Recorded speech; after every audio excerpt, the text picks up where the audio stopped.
Welcome to coastal foraging with Craig Evans. We're in a nice little sheltered bay now in South Pembrokeshire.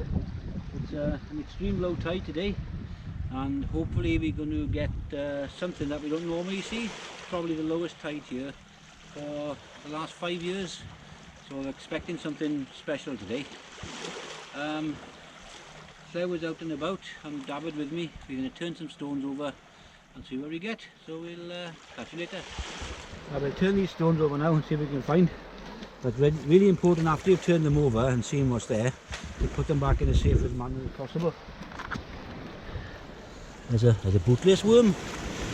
There's a species of crab known as a hairy crab. What's up there? There are other organisms there. There's a broad-clawed porcelain crab, very common. Put that back now. Lift this one up. This looks a good place. And under here, yes, there we are. Okay, a few things here.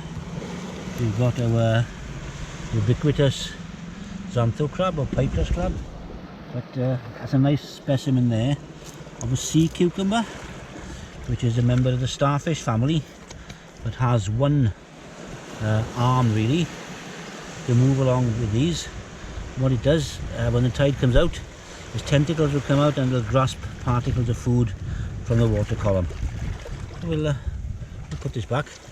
Don't think they're edible. Well, you probably can eat them, but there's they won't taste nice. I'll be a bit tough. I'll put him where he came from. Safe. Let's walk along the beach now, and we just come across the egg case of another member of the shark family. I think it's a huss, or maybe a greater spotted dogfish.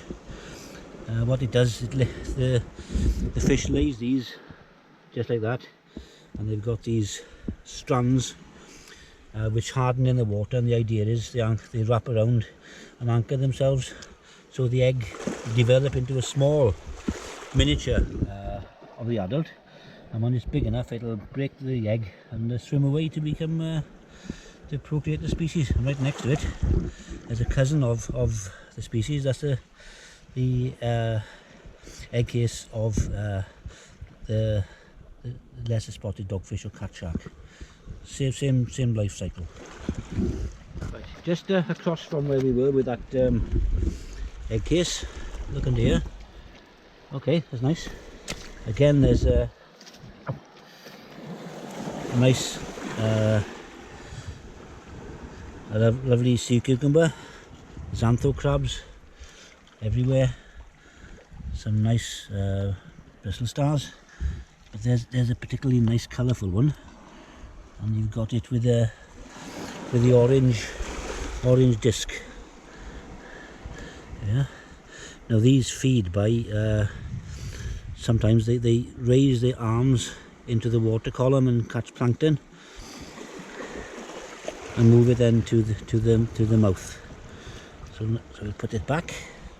Like everything else, there's life everywhere. There's lots of different kinds of crabs. If you look at the crabs and amphipods there, look, there's different kinds of broad-clawed porcelain crabs. This, I'm unsure. I've not seen it before. I'll have to look it up. It looks as if it's got a leathery base and a soft top. I'm not sure whether it's some kind of an anemone or what, but I'll certainly check it out, and that's one of the joys of discovering the seashore. A promising looking stone here now. It's not very big, so we'll have a look. Oh yes, there we are. Nice green worm. Not sure of the species, but I'll check it out. Some bristle stars underneath, crabs on the top. It's a sea cucumber. There's a European cowrie shell mollusk, but we put everything back underneath so it can. Okay, let's have a look.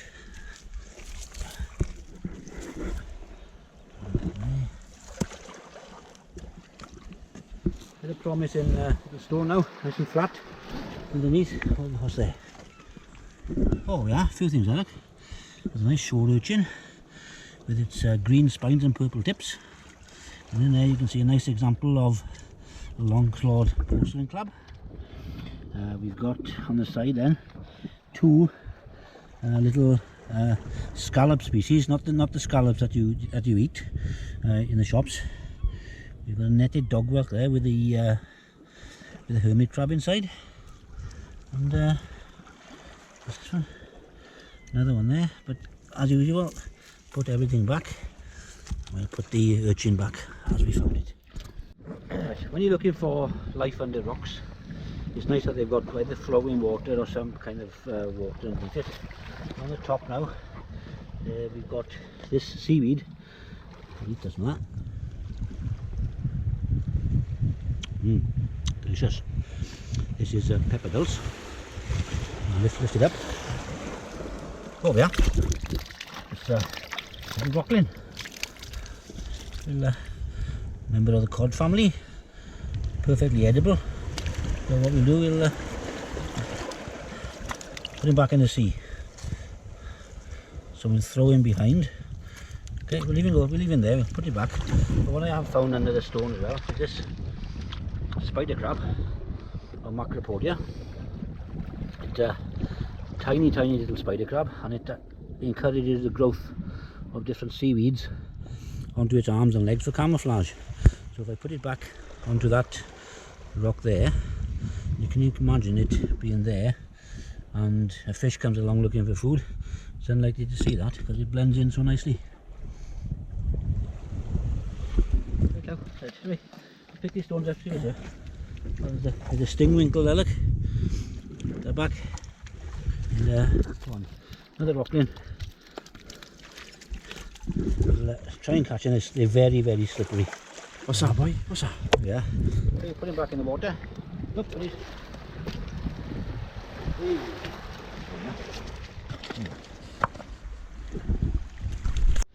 Tide's coming in really quick now. We've got there's what's in there? There we are. There's a little clingfish. Yeah, it's actually called a Connemara clingfish. You see the sleek shape of it? It clings onto rocks in rough seas by an adapted fin which forms a sucker. See it underneath? It's trying to stick to me, that there, see? And there's 2 versions of these. This red version is called a Connemara clingfish, and there's another version with got blue spots, which is a Cornish clingfish. And in the pool itself, it's nice examples of bristle stars. Okay, and the tide's coming in, so we'll put him back to her back to where he was. Remembering to turn the rock. Yeah, next rock over now. Look at there. Oh, there's an edible, common edible crab, but not quite big enough to eat. They need to be about so big before they're of an edible legal size. So what we'll do, we'll put that back in the water. There he goes. What have we got here? Nothing much apart from a little scallop there. As we can see, there's another one of these little clingfish. Again, a Connemara one because it's got the red spots. Some nice tiny sponges. It's one of those little scallops. Some little scallops there. Bristle stars. There they are moving. And another little xantho or pike crab. So we'll put it back in there. And Dafydd just pointed out a sponge in one of the stones. Quite a firm sponge, this one. Anything underneath it? Yes, there's a butterfish. If we can get it before the tide comes in, great. Okay, we got him. Now this fish now, this fish demonstrates, along with the fish we saw earlier, which is a Connemara clingfish.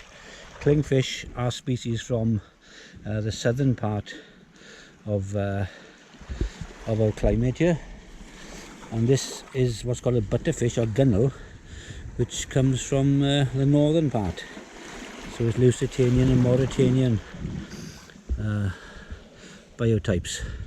So you find these up towards Norway in the cold parts, and we're lucky in that we get species coexist here from both climates really in the same area. So put it back. Yeah. Wow. Out on the crab. There's a nice little anemone with the starfish there. There's crabs next to the anemone. Pretty little thing. I think it's a Sagittarius species, I'm not sure. See, I don't think it's a daily anemone because it's got, can't see much around it. And if you pan over, David, follow my finger, there's a tiny little fish there, like. It looks like a young blenny. Okay, put it back in there. Okay, try this one. Oh, nice, all sorts there, look. Look at this one. So, there's two sea lemons there, or type of sea slugs mating. You've got quite a big sea cucumber, plenty of these broad-clawed porcelain crabs. Down under the stone you've got plenty of bristle stars, pie crust crabs, netted dog whelks. Anything else? What's this? And yeah, quite an interesting little stone that. As the tide's just about to wash over this nice flat stone. Let's have a look what's under here. Oh, a bit of all sorts. Here we are. Plenty of the pie crust crabs, and the rock itself. Usual little urchins. There's little top shells there. Sponges. There's a nice green bristle star. Look at it. A green bristle star there. And the tide's come in now, so we'll put it back. Right, tide's coming in now. Move this one. Oh yeah. That stone. Nice looking fish there now. That's called a tompot blenny. We'll move the pie crust crab away. These come in various colours, and you get red ones, green ones, blue ones. And if you look at the two stalks on the front, so these can walk along the shore. If you look at his mouth, it's got quite sharp teeth, and this one eats most things. It'll even eat sea anemones. So we'll put them back. This is about the normal size, but they do get them up to twice that size. Put it back in there. Looks a flat stone. So look. Anything under there? What's that? What's that? Wow! Octopus! There we are, look. Excellent. Only the third one I've ever seen. What's that, Lou? That's the lesser or a curled octopus. Not very old. And wow, that's good. So what we'll do... What are the chances of finding one of them? Well, I've been doing this for many years, and this is only the third octopus I've seen. I did get one last year, down on the gower. See it changing colour? It's quite stressed now, so it's changing from reds to greens, you know. That's amazing. It's not very happy, is it? So we'll put it in this, put him over there now in this little bit of a water and see what he does. I'm not sure if it's a he or a she. Okay, we put it down there and see. His tentacles are sticking on me. Okay, there's a pool over there, David. We'll that's called a lesser or a curled octopus. They grow to about that big. They don't live very long, maybe 2-3 years at most. How old do you reckon that one is? Oh, I would say a year or less. So we pick it up, we put it in the water and see how it goes. Right, we just moved the octopus now to this pool of water because he was under a stone and he got this height. So we put him in there. See him swimming now. See the way it goes. Excellent. And the red colour means it's agitated or stressed. But you know, beautiful little animal. Beautiful.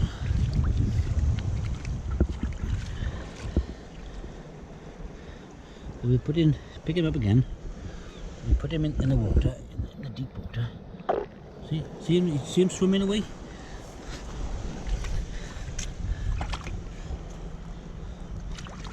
So they swim using jet propulsion. And if you look next to the octopus now, back here, Dafydd, follow my finger, we've actually got the egg of a dogfish, or a cat shark as is known. And yeah, so see it's squirting. It moves by jet propulsion. It sucks water in and squirts it out quickly.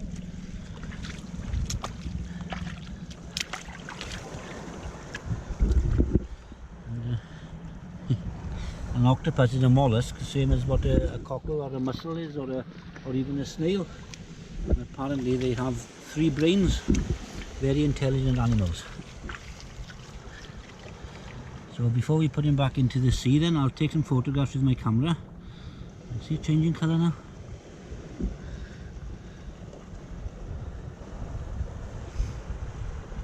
Beautiful little thing. Ollie the octopus now is picked up, done some filming, moving along, changing colour. That's quite vivid. So we'll put him back into the water.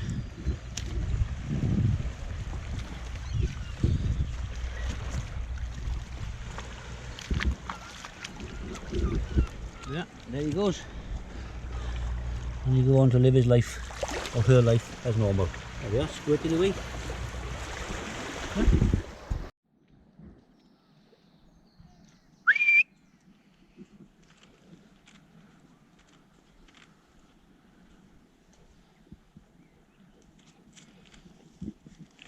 Come on, good boy. Good boy. Who's that? Who's that? There go boy. Maybe then. There go boy. Well, we finished our walk along the shore now on this extreme low tide, and Dafydd, myself and Cleo have had great fun.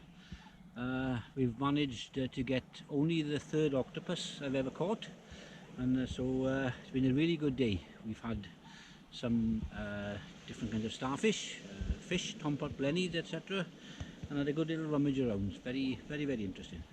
So thank you for watching, and don't forget, if you like the video, to like and share.